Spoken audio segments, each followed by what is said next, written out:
ಭಾರತದಲ್ಲಿ 2 ದಿನಗಳಿಂದ ಸುರಿಯುತ್ತಿರುವ ನಿರಂತರ ಮಳೆಯಿಂದಾಗಿ ಉಂಟಾದ ಭೂಕುಸಿತ ಹಾಗೂ ದಿಢೀರ್ ಪ್ರವಾಹದಿಂದ 30 ಮಂದಿ ಸಾವಿಗೀಡಾಗಿದ್ದಾರೆ ಎಂದು ಅಧಿಕಾರಿಗಳು ಭಾನುವಾರ ತಿಳಿಸಿದ್ದಾರೆ. ಅಸ್ಸಾಂ ರಾಜಧಾನಿ ಗುವಾಹಟಿಯಲ್ಲಿ ಮಣ್ಣು ಕುಸಿತದಿಂದ ಹಲವು ಮನೆಗಳು ಭೂಸಮಾಧಿಯಾಗಿದ್ದು, ಒಂದೇ ಕುಟುಂಬದ 3 ಸೇರಿದಂತೆ 5 ಮಂದಿ ಮೃತಪಟ್ಟಿದ್ದಾರೆ. ಗೋಲಾಘಾಟ್, ಲಖೀಂಪುರದಲ್ಲಿ ಪ್ರವಾಹಕ್ಕೆ ಹಲವರು ಕೊಚ್ಚಿ ಹೋಗಿದ್ದಾರೆ.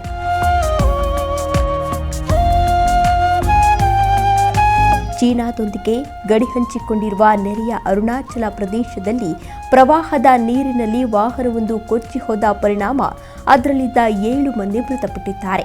ಪ್ರತ್ಯೇಕ ಘಟನೆಯೊಂದರಲ್ಲಿ ನೀರಲ್ಲಿ ಮುಳುಗಿ 2 ಸಾವಿಗೀಡಾಗಿದ್ದಾರೆ.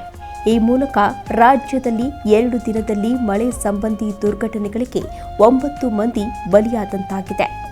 ಮಿಜೋರಾಂ, ತ್ರಿಪುರಾ ಮತ್ತು ಮೇಘಾಲಯದಲ್ಲಿ ಧಾರಾಕಾರ ಮಳೆ ಸುರಿತಾಯಿತು. ಒಂದೇ ದಿನ 8 ಮಂದಿ ಸಾವಿಗೀಡಾಗಿದ್ದಾರೆ. ದಿಢೀರ್ ಪ್ರವಾಹ ಹಾಗೂ ಭೂಕುಸಿತ ಇದಕ್ಕೆ ಕಾರಣ ಎಂದು ಅಧಿಕಾರಿಗಳು ತಿಳಿಸಿದ್ದಾರೆ.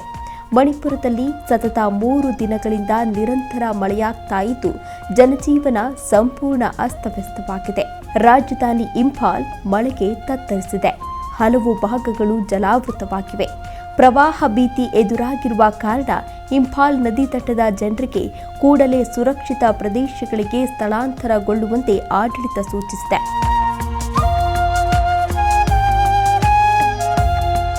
ಉತ್ತರ ಸಿಕ್ಕಿಂನಲ್ಲಿ ಭೂಕುಸಿತ ಉಂಟಾಗಿರುವ ಕಾರಣ ವಿವಿಧ ಭಾಗಗಳಲ್ಲಿ ಸುಮಾರು 1500 ಪ್ರವಾಸಿಗರು ಸಿಲುಕಿಕೊಂಡಿದ್ದಾರೆ. 11 ಪ್ರವಾಸಿಗರು ಪ್ರಯಾಣಿಸ್ತಾ ಇದ್ದ ವಾಹನವು ಟೀಸ್ಟಾ ನದಿಗೆ ಬಿದ್ದ ಪರಿಣಾಮ ಒಬ್ಬ ವ್ಯಕ್ತಿ ಮೃತಪಟ್ಟಿದ್ದು, 2 ಗಾಯಗೊಂಡಿದ್ದಾರೆ. 8 ಮಂದಿ ನಾಪತ್ತೆಯಾಗಿದ್ದಾರೆ. ಮುಂದಿನ ದಿನಗಳಲ್ಲೂ ಭಾರೀ ಮಳೆ ಮುಂದುವರಿಯಲಿದೆ ಎಂದು ಹವಾಮಾನ ಇಲಾಖೆ ಮುನ್ನೆಚ್ಚರಿಕೆಯನ್ನು ನೀಡಿದೆ.